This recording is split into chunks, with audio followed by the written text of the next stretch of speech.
You're going to enjoy hearing from Edna in Oregon today. And I can't believe they took away my planning period this week. And finally, who is that slamming on the students that are my favorite ones to teach? It's episode 24, Substitute Teachers Lounge.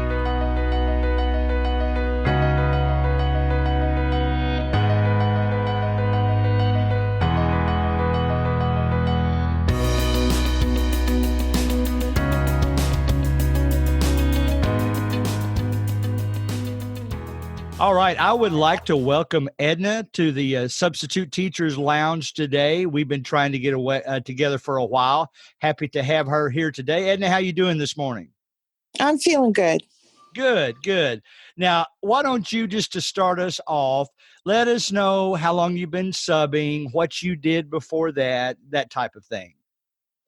I've been working a little over a year substituting as a teacher. Before that, I worked in mental health, residential, with mostly schizophrenics. Okay. I also did, before that, 5 years as a paraeducator substitute. So I have that experience. And then before that, I went to college. I went to college in my 40s. I was kind of late bloomer. Now, remind us what area of the country you live in. I'm in Oregon. In Oregon, okay. You're in Oregon. Just outside of Portland. Okay. I've actually been to that area, so I know the area.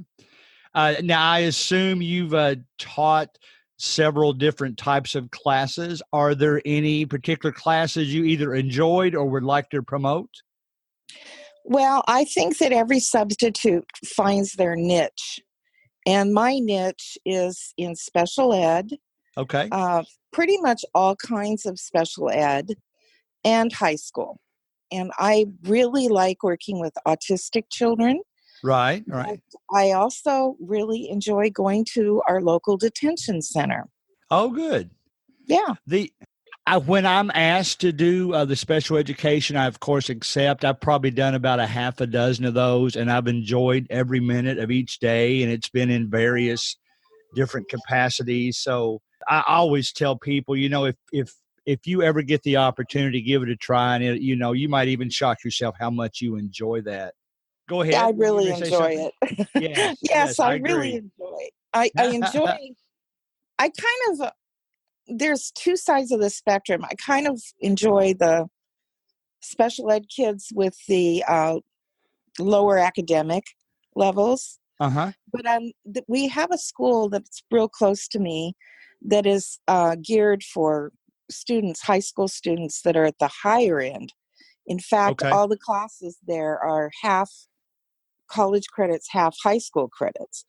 And so the two things that I noticed that they have in common is the students really want to be there. Right. And so I like both ends of that spectrum. And then I started going to the detention center, and when you walk into the building and those doors lock behind you, oh wow, you know that you're in a prison. And some people can't handle that, and it's kind of claustrophobic. Uh-huh. But once you get into the classroom, I find that students are students. Now, yes, the language is a little more colorful. Sure. And, they want to push boundaries a little. They want to sit on the back two legs of their chair. And, they, I don't know, sometimes I think these kids have seen movies of, wild kids, and they want to mimic it a little. It always reminds me of those goofy movies like from the 70s about substitute stuff. I probably saw them all. Yeah. But, I just kind of laugh because they're just kids. They're just kids that want to learn. Yes. But they don't know how to ask for it. Yeah, I know what you mean. Of course, I've never tried to do that in that environment, but I'd certainly admire you for doing that. How about that? Would you recommend that to others? If we find ourselves in a detention center type request, would you recommend that to others? I do recommend it to certain people. It's not for the timid. Right. That makes But if you sense. have a good sense of humor, and if your heart is in the teaching, if you truly believe that education is the ladder out of poverty, then yes, go in there by all means, because those students, they need to know that people in their community care about them. Right. Right. I And really that like is the way you so said that. huge. And Right. so if you are the kind of person who really wants to help your community, then yes, by all means, walk in there, let those doors lock behind you and go in.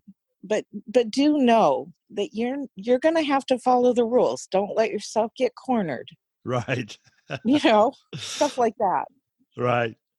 You also made one comment in one of the emails that you sent me that this was your perfect career now.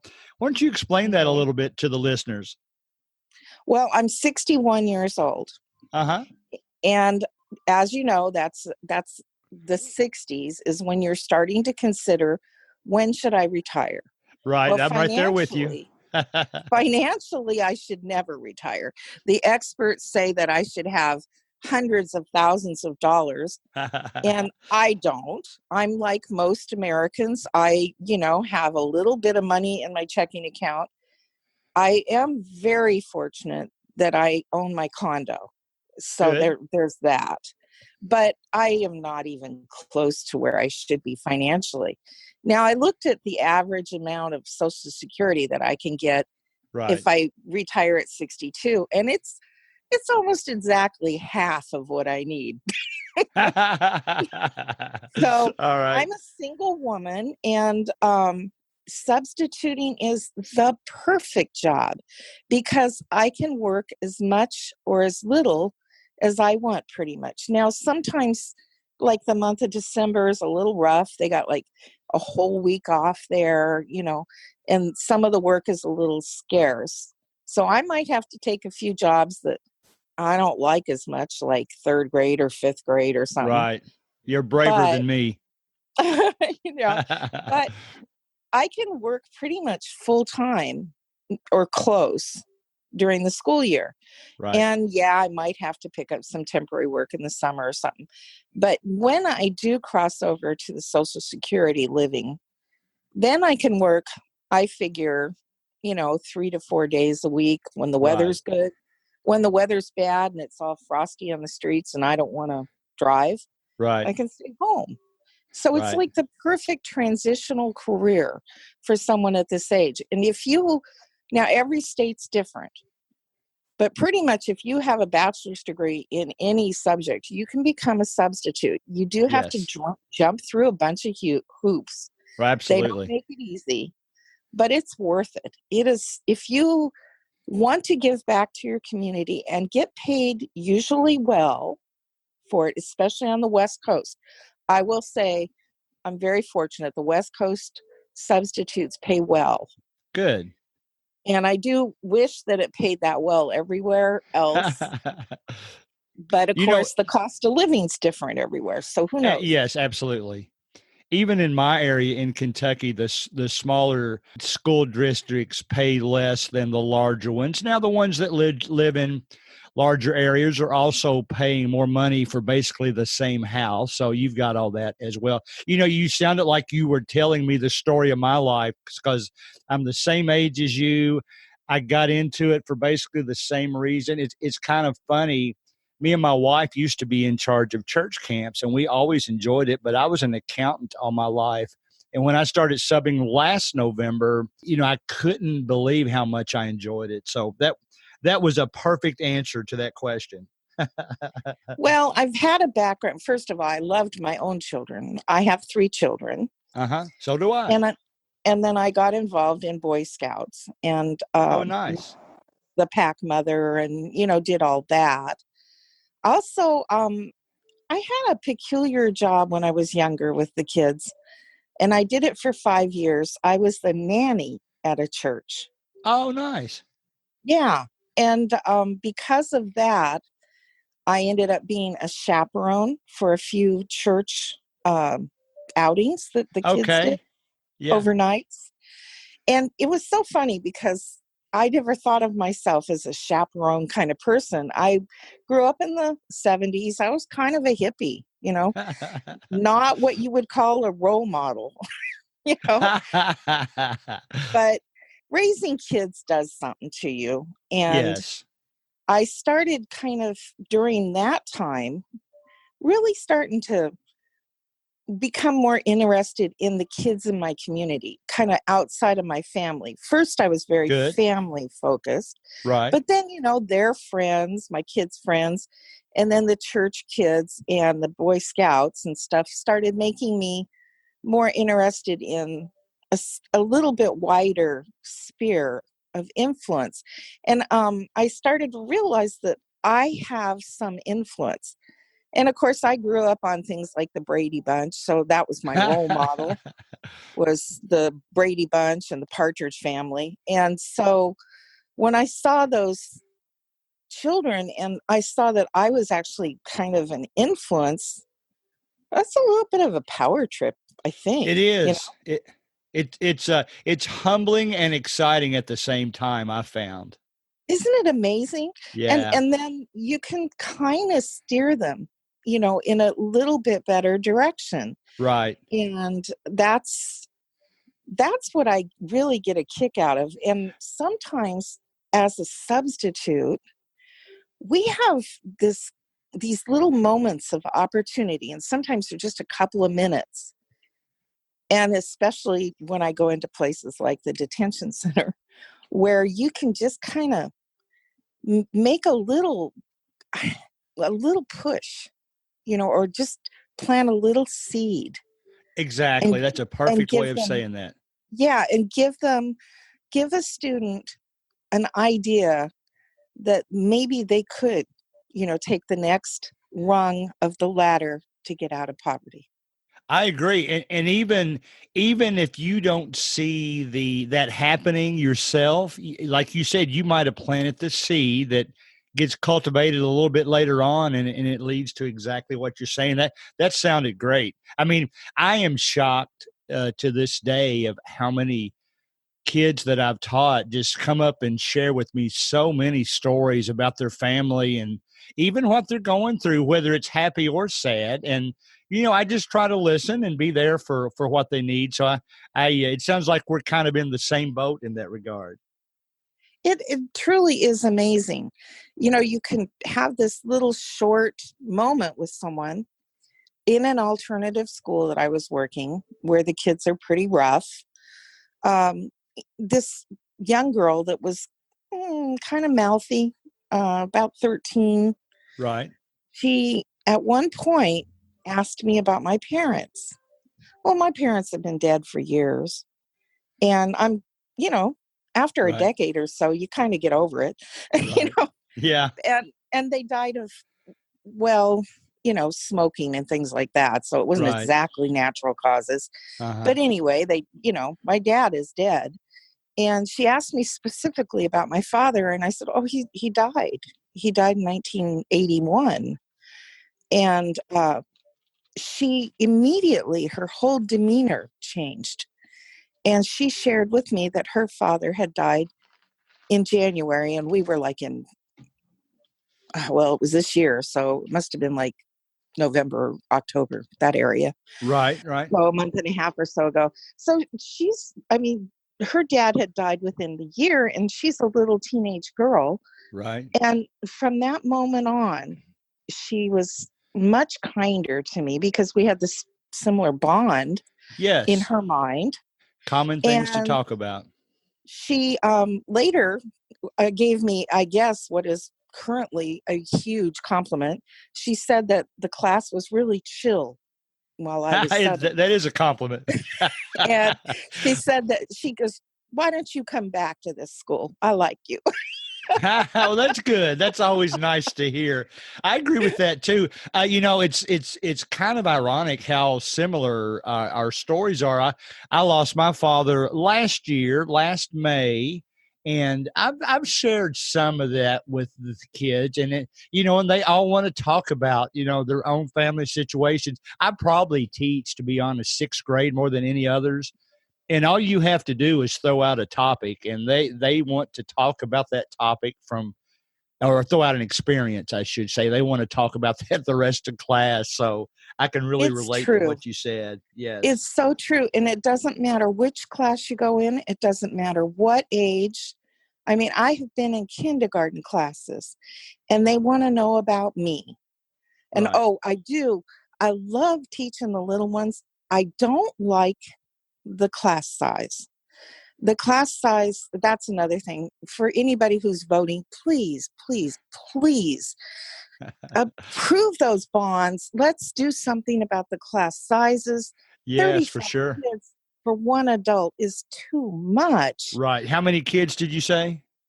35. 35. Okay. 35 to 37 is standard in most of our classrooms, Yes, in that's a regular bunch. classrooms. That's And a it's bunch. just a lot. And when you've got kindergartners, it's like keeping track of cats. It's so hard. But I've had such beautiful moments with the little ones. Like one little girl, she drew a picture and gave it to me, and she said, "This is you, and this is my family, and we're on vacation in Oh, Hawaii." wow. Look at you. I know. I still have that picture. I love it. Oh, I do So too. All the pictures that the kids have given to me, I've kept. I can. We talk about them from time to time, so it's kind of a nice starting point for another conversation too. everyone, anybody who has a heart to help children really should be a substitute because it is so amazing. It helps you stay in the present time. Children help you stay in the present time, which I think that most of us are trying to strive for. I agree. And it keeps you relevant in your community. It's just, it is the greatest career for this time in your life. And honestly, I work with younger people who love teaching and plan on becoming teachers. This is their career goal. Right. They have so much energy. They're fun to be around. I've worked with other people that, are kind of in the middle of their life and they changed careers and they've found teaching. Maybe they're going to do it for a short while. Maybe they're going to stick with it. A lot of people are doing multi jobs. They might substitute and also deliver for one of the delivery companies on the side. There's so much flexibility, so many options. Getting to choose your schedule is just, it's the greatest job. I totally agree with you. I mean, like I said before, I couldn't believe I enjoyed it as much as I did. But knowing that you're helping those kids, whether it be on a personal level or a subject level, it's really a good feeling. Or just knowing that you're helping the school. Sometimes I That's true. walk into one of those schools, like I'm not kidding you, some of the high schools, and they have 30 teachers out. And they're Oh so my, grateful that you walk in yeah, because when they don't have enough teachers, those teachers have to double up. They have to have their counselors go in and run classes. Sometimes, I'm not kidding you, the secretary had to go in and run yes, a class. It yes. gets really bad. We have Yeah, such a that's happened to me too. In fact, there was one day where they had to move so many people around. I moved to 4 different classes in the same day, so I know exactly it what you're talking happens. about. Right. And we need more substitutes. And honestly, really, you guys need to seriously consider it as a career or a part-time job. It's flexible, it's great, and the demand. These are children. Our children in our community, they need us. They need us bad. Totally, totally. Well, let me ask you this before we close, because I know you and I talked about it a little bit before we came on air. How do you handle situations that, maybe a student gets under your skin, or and you try not to be not over aggressive, but just how do you handle difficult situations like that? Well, behaviors. Um, First of all, you got to pick your battles. And a lot of times I'm working with other staff. So I try to defer a lot of the behaviors to the staff that work with the students every day. But if it's just me in a classroom and the behavior, sometimes they do start to get a little under my skin. Uh-huh. I try to, take a couple of breaths, like the 3 deep breaths that we're all supposed to be doing. And I try to refocus, redial myself to why I'm there, and I am there for them. I'm not Right. there for my own ego. Right. I'm there for them. And yeah, if they want to make fun of a substitute or give me a bad time, you kind of need to look a little bit below the surface and realize that something's going on with them. They're deflecting, Yes. they're hurting somehow. Yes. I agree. And if you can find in your heart some way to be sympathetic. Now, there's a couple of ways that I do it. Sometimes I just don't engage. If they're needling me, I just won't engage. And I'll look at them and I'll say, I'm not going down that path with you. Just right there, Or other times I'm able to redirect a little bit. Now, I have sent kids to the office. I'm learning this craft as I go, and I'm Right. getting better at it. And I've sent a few kids to the office in the past and I look back now and I'm going, I probably could have handled that a little bit differently. I've done that So a you couple of have times to too. be able to forgive yourself too. Right. Right. You get better at it as you go. I agree. And also, I read all of the substitute forms on Facebook. I've got about 3 of them. I've got your Facebook group, but I've also got about 3 others that I I read. do too. I do too. I do too. And I'm constantly trying to hone my skills as a sub. I'm Right. also trying to learn that Kahoot, which I'm trying to figure it out. And there's a couple other ones. ReadyWorks, I think, or ReadWorks. And I've heard of there's, those. yeah, and I'm trying to learn that because right now, even though I'm not licensed to do a long-term position, the need is so bad that I'm currently at our detention center. Not in our state, I can only substitute 9 days. So I'm doing 9 Right. days, 1 day off, 9 days, and I'm substituting because they call them pods. We had such an influx of students in our detention center that they had to open up a new pod. And Gotcha. so I'm literally having to kind of teach myself on the fly how to get curriculum for these kids because Right. the few teachers they have in there are so overwhelmed. Right.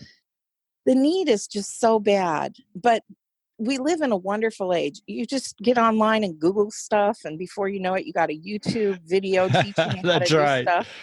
And it isn't I'm that hard. right. I've mentioned Khan Academy too.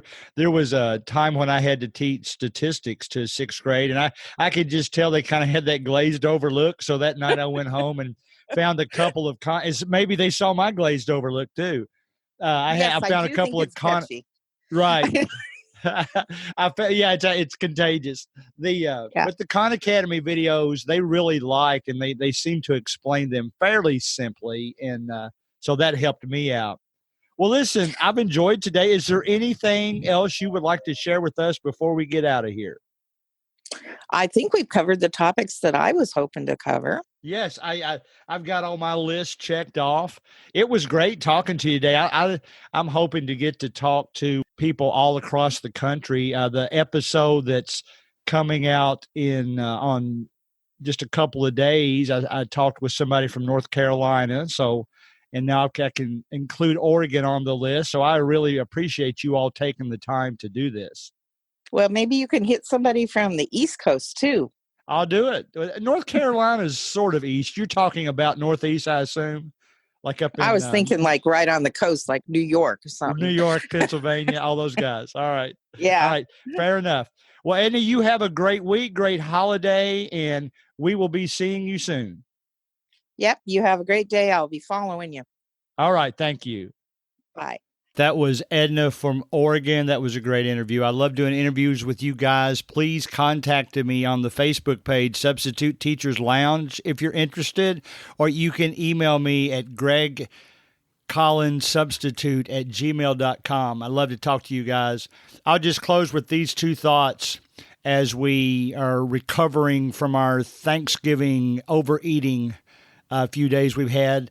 I mentioned when I first started, I was kind of shocked, that I got a planning period every day. I probably knew it existed, but I hadn't really thought about it. And I'm thinking, here's an hour off. What am I going to do with this? And I spend most of the time reading. And then a couple of weeks ago, they took my planning period away because of a need in another classroom, which I enjoyed when I went there. But I'm thinking, man, I go from one extreme where I'm saying, well, what am I going to do for an hour during a planning period, to almost overreacting when they took it away and say, how dare they take my planning period away? But I'm kind of glad they did. And let's not try to be too selfish and go where the needs are and help out all the schools as we can.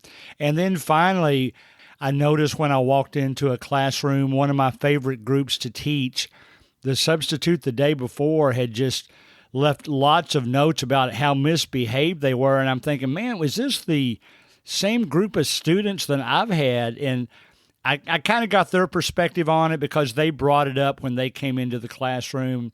I would just encourage us all, do our best not to walk in the classroom with a chip on our shoulder, ready to write everybody up that does anything, and instead try to be as encouraging as we can. Look for the positive in everyone, and that's going to make me feel better. That's going to make the students feel better when I do that. So I hope you had a good week. We'll see you next week on Substitute Teachers Lounge.